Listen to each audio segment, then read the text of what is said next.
안녕하세요. 여러분, 이제 저희가 유튜브에 올린 항암 탈모 치료 후기 잘 보셨죠? 항암 탈모 치료에 대한 이제 체험단을 저희가 진행을 했는데 인터뷰를 너무 흔쾌히 허락해 주시고 그리고 또 굉장히 정성스럽게 말씀을 많이 해주셔가지고 이거는 꼭 저희가 올려야겠다라고 생각을 해서 이렇게 치료 후기를 올리게 됐습니다. 인터뷰해 주신 분들한테 너무 감사드리고요. 이번 시간에는 이제 항암 탈모 치료가 다른 탈모 치료와 조금 어떻게 기전이 다른지, 그래서 어떻게 치료를 하면 좋은지에 대해서 설명을 해드리려고 합니다.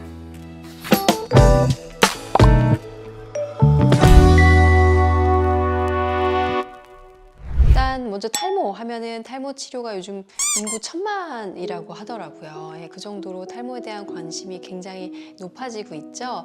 여러분들이 제일 많이 떠올릴 수 있는 탈모는 주로 이제 남성분들 경우에는 이렇게 M자나 아니면은 정수리 쪽이 이렇게 가늘어지고 빠지는 이런 안드로겐성 탈모가 있는데, 그런 경우에는 보통 남성 호르몬 중에서 이제 DHT라고 하는 그 호르몬이 과다하게 분비됐을 때 모낭을 위축시켜서 생기는 탈모인 경우가 많기 때문에 그런 경우에는 주로 이제 남성 호르몬 억제제인 프로페시아나 아니면은 혈관 확장제인 미녹시딜이나 로게인폼 이런 것들을 좀 많이 사용을 하시게 되고요.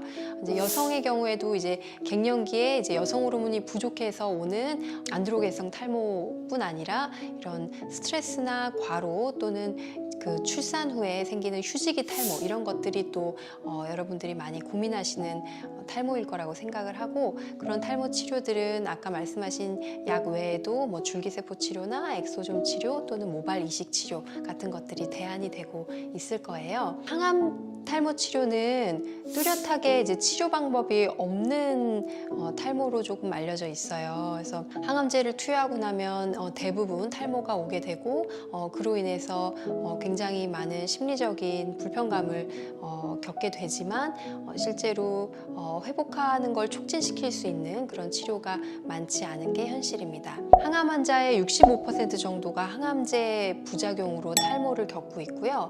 그리고 항암제 치료를 받는 많은 환자분들이 오심이나 구토 같은 항암제 부작용 외에 제일 힘든 부작용으로 탈모를 꼽았다고 해요. 실제로 이제 유방암 환자분들이 30대나 40대 같은 젊은 연령에서도 많이 나타나기 때문에 여성 유방암 환자분들의 가장 큰 관심사가 이제 탈모라고 하는데요. 병동에 이제 입원해 계실 때 가장 많이 하는 얘기도 탈모에 대한 얘기라고 합니다. 유방 수술을 하는 것도 굉장히 큰 스트레스가 되지만 유방 수술을 하는 것보다도 더 큰 스트레스가 실제로 탈모라고 하니까 항암 환자분들이 겪는 그 탈모에 대한 스트레스는 굉장히 클 거라고 생각이 됩니다. 실제로 이 항암 탈모를 케모세라피 인듀스드 알로페시아라고 해서 CIA라고 많이 표현을 하는데요. 이 CIA는 삶의 질에 굉장히 많은 영향을 준다고 해요. 일단은 여성분들은 대체적으로 머리가 긴 경우가 많기 때문에 모발이 없다는 것 자체가 그 심리적으로 자존감에 굉장히 큰 영향을 주고 사회생활을 할 때도 많이 위축이 될 수 있어서 이제 아름다움과 자존감을 유지하는 데 있어서의 가장 큰 영향을 미치는 요인이라고 하고요. 그리고 이를 통해서 스트레스나 우울감을 좀 많이 느끼게 될 수 있잖아요. 그런 경우에 스트레스나 우울감은 또 우리 몸의 면역 체계에 영향을 줄 수 있기 때문에 오히려 이제 암 환자분들의 이제 그 건강 관리나 예후에도 안 좋은 영향을 끼칠 수가 있습니다. 대부분 여성 환자분들이 이 탈모에 예민하다고 생각을 많이 하시지만 남성 환자분들도 탈모에 스트레스를 많이 받는다고 하는데요. 특히 젊은 남성 환자분들의 경우에 이제 탈모가 올 된 경우에는 심리적인 스트레스를 많이 받는다고 합니다.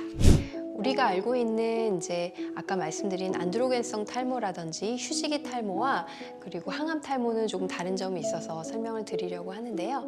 먼저 안드로겐성 탈모 같은 경우에는 그 남성 호르몬인 테스토스테론이 5알파 환원 효소에 의해서 DHT로 변하게 되는 게 문제가 돼요. 이 DHT가 모낭을 위축시키고 그 모낭세포의 분열이나 활성화를 억제시키기 때문에 탈모가 유발되고, 그래서 아까 말씀드린 것처럼 정수리나 M자 부분에 탈모가 많이 진행되는 게 특징이고 그 부분에 이제 머리카락이 얇아지는 특징도 나타납니다.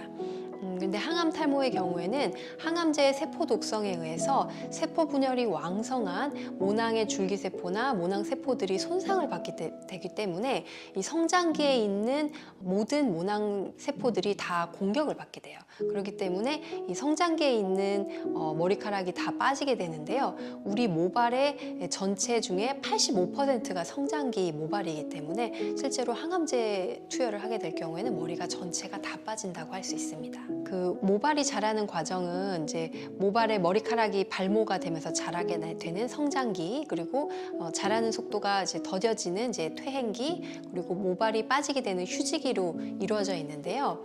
우리가 스트레스나 과로 또는 다이어트, 출산 후에는 실제로 영양이 좀 부족해지거나 혈관이 수축되는 효과로 인해서 이 휴지기에 모발이 늘어나게 됩니다. 휴지기의 모발은 전체 모발의 10%에서 15%를 차지하고 있는데 이 휴지기의 모발이 더 많이 늘어나게 되면서 머리카락이 이제 우수수 빠지는 현상이 나타나고 그것을 휴지기 탈모라고 하는데요. 보통 하루에 100개 이상의 머리카락이 빠진다면 휴지기 탈모를 많이 의심해 볼 수가 있습니다.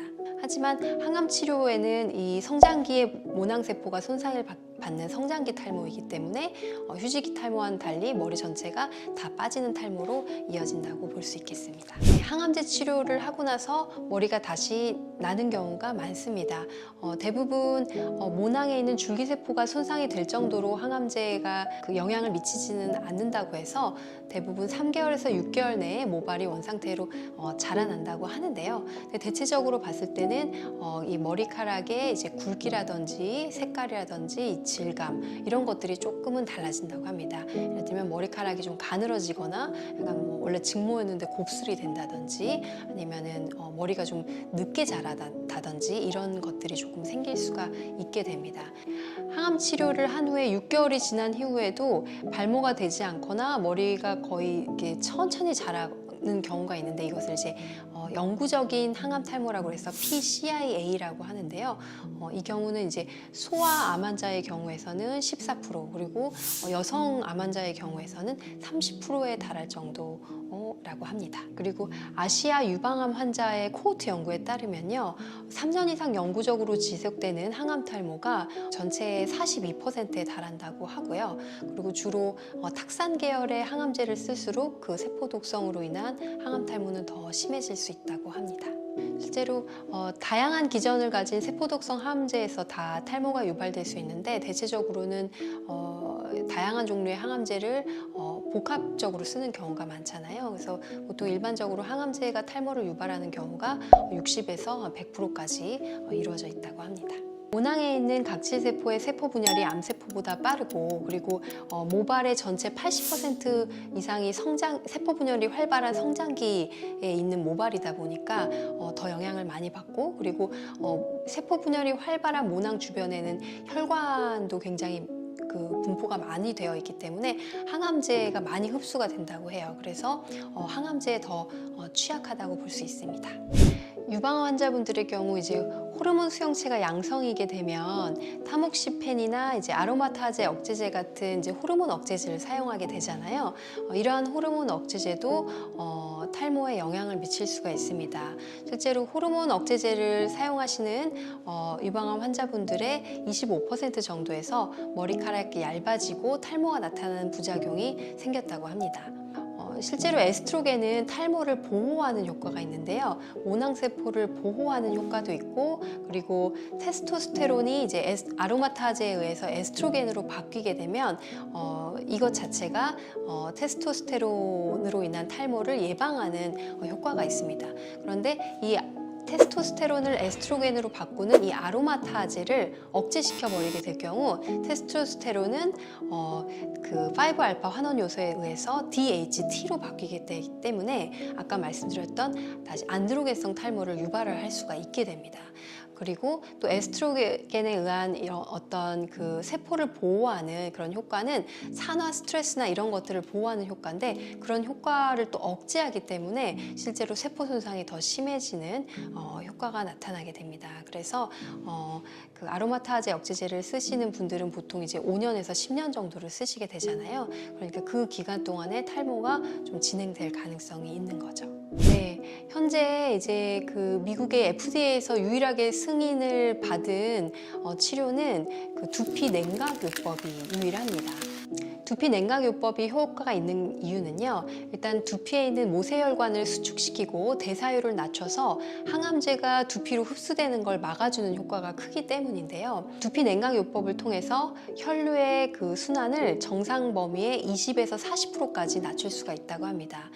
두피 냉각요법을 사용할 때는 주로 항암제를 투여하기 30분 전에 두피의 온도를 22도 이하로 내려가게 유지를 하게 되면 항암 탈모를 예방하는 데 큰 도움이 된다고 합니다. 탈모 치료로 많이 사용되는 이제 미녹시딜이 있잖아요. 그거는 이제 혈관 확장제로서 두피의 이런 혈류 순환을 높여주고 그리고 이제 성장기 모발을 더 길게 해주는 효과가 있는데 두피 냉각요법하고는 반대의 효과가 있잖아요. 그럼 항암제가 더 많이 두피로 가겠죠. 그렇기 때문에 미녹시딜은 항암제 치료를 할 때는 예방적인 치료로는 추천되지 않는다고 하고요. 나중에 항암 치료가 끝난 다음에 모발을 재생하고 좀 모발량을 증가시키는 용도로는 치료를 하는 데 쓰인다고 합니다. 그래서 세포독성 항암제의 부작용인 항암 탈모를 치료를 하기 위해서 필요한 것은 아까 말씀드린 그 기전인 세포 분열을 손상시키는 그런 항암제의 그런 산화 스트레스로 인한 활성산소의 증가라든지 아니면 미토콘드리아 손상을 예방하는 그런 치료들이 도움이 될 것으로 예상이 됩니다. 그래서 저희가 항암 치료 체험단 분들에게 했던 치료는 고농도의 항산화 비타민 조합으로 이루어진 빗셀 탈모 치료를 진행을 했던 것인데요. 이거를 이제 실제로 항산화제를 먹는 걸로 했을 때에도 발모에 효과가 난다고 합니다. 그래서 레스베라트롤이나 커큐민 또는 여러 가지 마카나 아시아간다 같은 여러 가지 항산화제들이 실제로 발모에 효과를 준다는 연구들이 있는데요. 먹는 것도 효과가 좋지만 직접 두피 손상을 회복하기 위해서 두피에 직접 항산화제를 투여하면 더 직접적인 효과가 나겠죠. 그래서 저희는 두피 손상을 최소화하기 위해서 바늘이 작은 저자극 레이저를 이용해서 저희가 이제 특허를 낸 원료인 그 빗셀 탈모 원료로 이제 환자분들한테 시술을 해드렸는데요. 실제로 좀 6개월이 지나서 좀 영구 항암 탈모가 진행된 분들한테도 효과가 나는 거를 볼 수 있었고요. 또 많은 분들이 이제 모발이 좀 굵어지고 모발 밀도도 개선되는 것을 확인할 수가 있었습니다. 네, 앞으로도 저희는 이제 많은 그 항암 탈모 환자분들한테 도움이 될 수 있도록 항암 탈모 치료 체험단을 계속 진행을 할 예정이고요. 많은 분들이 항암 후에 생기는 부작용인 탈모로 인해서 힘들어하지 않고 아름다움과 자신감을 찾으실 수 있도록 저희도 많이 노력하도록 하겠습니다. 감사합니다.